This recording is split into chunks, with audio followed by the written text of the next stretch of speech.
V sredo igramo v Gorici, čaka nas še eno zanimivo in težko gostovanje, vendar je enostavno vse skupaj. Mi imamo možnost spet kaj zamenjati in igrati na zmago, in tako se želimo obnašati, želimo igrati tako, kot smo danes, in tekmo zmagati. Ništa, trebamo se okrenuti sredi i probati ići na pobjedu i naravno pobijediti. Mi smo profesionalci, mi trebamo ići maksimalno u svaku utakmicu, nema tu umora i trebamo svaku utakmicu shvatiti maksimalno i ići na pobjedu uvijek, zato jer smo najbolji i to moramo pokazati svaki put na terenu. Yeah, it's short now.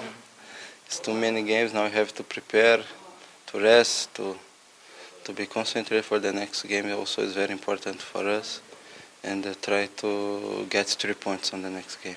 We have a good group.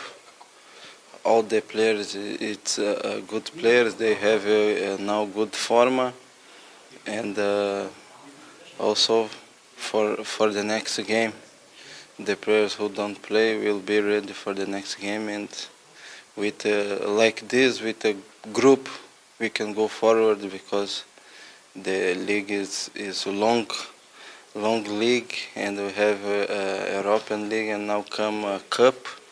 We'll have many games for us, and everyone have to be prepared to play all the games.